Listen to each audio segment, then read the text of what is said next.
sannan kada ta Allah ta fuskar al-mulk mulki abin da ke cikin sama da abin da ke cikin kasa duk mulkin sa lillahi mulku samawati wal ard yakhluqu ma yasha yahabu liman yasha'u inatha wa yahabu liman yasha'u dhukur aw yuzawwijuhum dhukranan wa inatha wa yaj'alu man yasha'u aqima innahu alimun qadir lillahi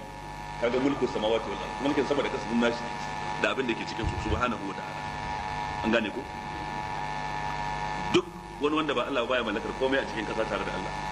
shi yasa aya da ke cikin sura saba ta fi tabbatar da mulki ga ubangiji domin ta yi tanawulin nau'ika na bangarori daban-daban na mulki duk ta tabbatar ma Allah su kuma ta kore yiwuwar wani ya tarayya da shi ita ce faɗin Allah ta'ala kullu da wallazina zamtum min dunillahi la yamlikuna mithqala dharratin fis samawati wala fil ard wa ma lahum fihi ma min shirk wa ma lahu minhum min zahir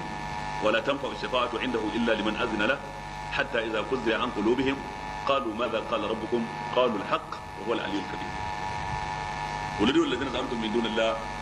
ku kirawo waɗanda kuke riya cewa su ababen bauta ne banda Allah ku kirawo su a tambaye su a ji in ma kun kirawo su din in ma sun zo farko dai la yamliku mithqala dharratin fis samawati wala fil ard ba su da ikon mallakar kwayar zarra a sama ko a kasa domin abin da ke cikin sama ko na kasa duk mulkin waye wanda ba Allah baya mallakar kwayar zarra zarra ko ita ce mafi kankantar abu a duniya to wannan abun ba mai mallakar sa a sama ko kasa istiqlalan ta hanyar ya ce wannan mulki na ne ni kadai baya mallakar sa wa ma lahum fihi ma min shirka kuma ba sa tarayya da Allah wajen mallakar kwayar zarra jumlar farko su mallake ta ita kadai ba tare da Allah ya shiga ciki ba jumla ta biyu a ce kamfani suka yi su da Allah suka mallaki mai kwayar zarra musharaka ke wa ma lahum fihi ma min shirka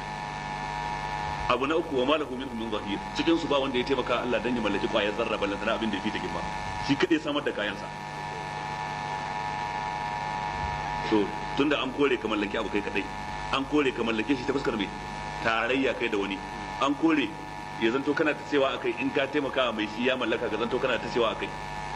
yanzu babu abin da ya rage kuma sai ka ce ina da fada a wurinsa don haka nima tunda ina da fada a wurinsa na iya bakan kirji in yi kyauta da abin da yake nashi ne ko da bai sani ba dan matsayi na a wurinsa wanda wannan shi ake kira da suna ceto shi ma sai Allah ya kore shi amma ya tabbatar da shi an same shi wala tanfa'u shafa'atu indahu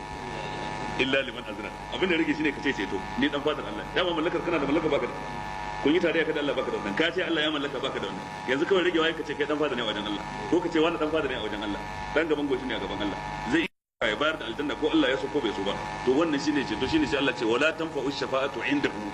illa liman azna la ceton baya amfani sai Allah ya yi izini kafin ya izini wani bai isa ba kirje ce a ceto wani a ceto wani a ceto wani ba wanda ya isa wannan ba ma wanda ya isa magana ina fatan fahimta